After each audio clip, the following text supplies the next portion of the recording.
ঘরের ছোট মোটো কাজ আর ছোট বাচ্চাকে নিয়ে কতই না দুষ্টুমি করে ক্লান্ত হয়ে যায় কখনো কখনো কাজ করে। কিন্তু ঘরের কাজ তো এখানে প্রবাসে বাইরে থাকি আমরা, বাইরে ভাড়া বাড়িতে থাকি, এখানে তো আর কেউ মা বাবা ঠাকুর দাদা কেউ না, এখানে যে বাচ্চাটাকে দেখবে আমাকে নিজে একার সংসারটাকে গুছিয়ে রাখতে হয়, বাচ্চাটাকেও দেখতে হয়, বাড়ির কাজও করতে হয়। হ্যালো এভরিওয়ান, আমি নবীনা, আমার নতুন একটি চ্যানেলে আপনাদেরকে অনেক অনেক স্বাগত, অনেক অনেক ভালোবাসা। সকাল সকাল মর্নিং ডিউটি আমার স্কুলে বাচ্চাটাকে ছেড়ে দেওয়ার, নাস্তা বানিয়ে লাঞ্চ দিয়ে ওকে আমি স্কুলে ছেড়ে দিয়ে এসে ওখান থেকে এসে আমার বড় খেয়ে দিয়ে লাঞ্চ দিয়ে ও ডিউটি চলে গেলো। তারপর বাড়ির কাজ এখানে আমি শুরু করলাম। বাড়ির কাজ এখানে আমি আগে বিছানাগুলো গুছানোর চেষ্টা করছি, যে বিছানাটা গুছিয়ে রাখলে তারপর ও যখন ঘুমিয়ে যাবে তাহলে প্রবলেম হবে না। ওই জন্য আমি তাড়াতাড়ি বিছানাটা গুছিয়ে নিচ্ছি, আর ও আমার পিছু পিছু দেখো কেমন করছে, ঘুরে বেড়াচ্ছে। বড্ড খারাপও লাগে, আবার কখনো কখনো এই মুহূর্তগুলো খুব এনজয় করি, যে না ছোট আছে বলে এই মুহূর্তগুলো এনজয় করছে, বড় হয়ে গেলে তো আমার আগে পিছেও ঘুরবে না, ও তো নিজের কাজে বিজি হয়ে থাকবে। কখনো কখনো মাইন্ডটা খারাপও লাগে যায় না, কাজের মধ্যে বাচ্চা ডিস্টার্ব করছে, কিন্তু এখন ডিস্টার্ব করে, পরে তো আর সে তো আর করবে না 2টা বছর পরে।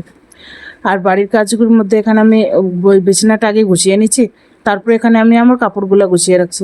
কাপড়গুলো এলোমেলো হয়ে আছে, ওর বাবা ডিউটি যাওয়ার আগে কাপড়, নিজের কাপড় খুঁজতে খুঁজতে এলোমেলো করে দেয়, বাবুটাও নিজের কাপড়, মোজা, কাপড়, আবার প্যান্ট শার্ট খুঁজতে খুঁজতে এরকম করে দেয়।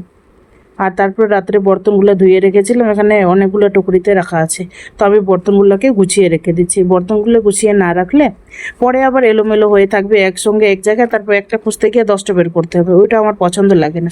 আগে থেকে গুছিয়ে রাখলে আমার সেটা ভালো লাগে, যে আমার যখন যেটা কাজের জিনিস সেটা আমি পেয়ে যাই। আর এখানে আমরা নাস্তা করে নিই, তো নাস্তার জন্য আমি এখানে একটু আটা গুনতে নিচ্ছি, যে আমি পরোটা বানিয়ে নেব, একটা দুইটা পরোটা বানাবো, আর একটা লিকার চা বানিয়ে নেব। মা বাড়িতে বানাই লবণ দিয়ে, হালকা চিনি আর লেবু দিয়ে। তো আমার অনেক দিন থেকে খেতে ইচ্ছা করলো। আমরা বাড়িতে এমনি চা তো বানাই না, খুবই কম আমাদের বাড়িতে চা হয়, আমাদের বাড়িতে চা না বরাবর হয়, কুটুমজন আসলেই তখন আমরা চাটা করে দিই, নাহলে আমরা চাটা করি না। তো আমার খেতে ইচ্ছা করছিল, ওই জন্য আমি চাটা বানিয়ে নিয়েছি। আর এখানে দেখো আমার বর্তন ধোয়ার মধ্যে এগুলো, আমার গ্যাসের স্টোভগুলো রাখা ছিল, আর তাওয়া বর্তন, ওগুলো থেকে আমি এগুলো বের করে ওখান থেকে নিয়ে আসছি, সবগুলো একসঙ্গে ধুয়ে রেখে দিই আমি। আর এখানে আমি রুটি বানিয়ে নিচ্ছি, আগে নাস্তাটা করে নিই, তারপরে দুপুরের জন্য তৈয়ারি করব, যে দুপুরে আমাদেরকে কি করতে হবে। আর আমার ইচ্ছা আছে আজকে দুপুরবেলা আমি ডাল ভাত আলু সিদ্ধ করব, এটাই আমার মনে হচ্ছে আজকে সাদা সিম্পল করব।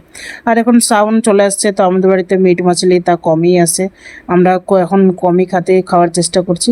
কিন্তু তবুও আমার বর খেতে চাইবে না, ও মাছ মাংস ছাড়া পছন্দ করে না, খুবই কম।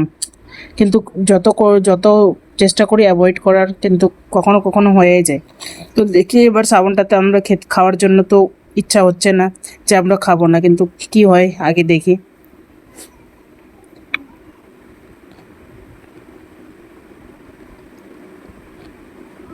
আর আমি রুটি বানাচ্ছি, আর দেখো আমার আগে পিছু ছেলেটা আমার পালিয়ে যায়, বাইরে এতটা পালিয়ে যায় না, কখনো আমি খুঁজেও পাই না, আবার এদিকে ওদিকে লুকিয়ে থাকে আমাকে দেখে, আর আমি ওর পিছু পিছু ঘুরে বেড়াই। আর ওকে নিয়ে কাজ করাটা সত্যিই অসম্ভব লাগে, গ্যাসটাকে বন্ধ করে 2-3 বার ওকে খুঁজতে যেতে হয়, এদিকে ওদিকেও দৌড়ে পালা যায়।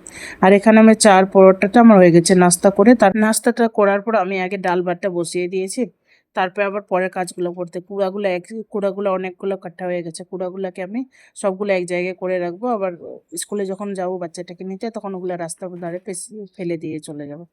ওই জন্য আমি সব কিছু এগুলো এখানে এক পান্নিতে করে সব কিছু আমরা বেঁধে রেখে দিই। আর এখানে যে না আমাদের খৈলানে এদিকে ওদিকে ফেলে দিই, এখানে তো ডাস্টবিন আছে এই পাশে, ওখানে গিয়ে এখানে আমি আলু সিদ্ধ করবো বলে আমার পেঁয়াজগুলো এখানে আমি কেটে দিচ্ছি, হালকা ভেজে নেব। আর পেঁয়াজ দিয়ে শুকনো লঙ্কা দিয়ে আমি আজকে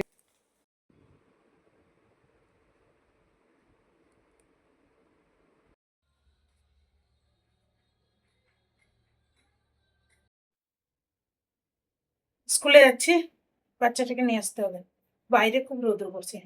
চলো তোমাদেরকে সঙ্গে নিয়ে যাচ্ছি, তুমি রাস্তা দিয়ে হেঁটে হেঁটে যাবে, চলো। পয়সা নিয়ে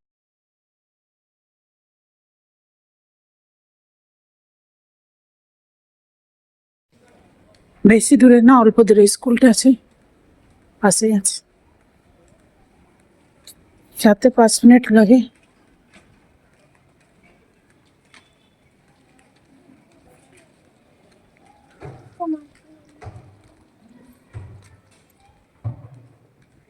বাচ্চাটাকে নিয়ে নি, তারপর আবার কথা বলছি আপনাদের সঙ্গে।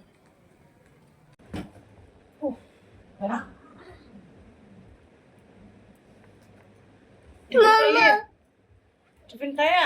हाँ सारा खत्म कर दिया बस एक टायर बिस्कुट खाया और वो भी खाया तो क्या लिया तुमने आज?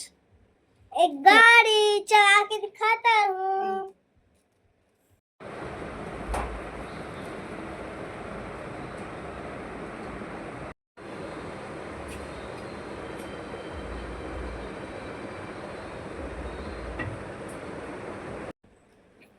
লাঞ্চ করবো, 2:30 বেজে গেল। চলো আগে খেয়ে নে, খুব খিদে পেয়েছে।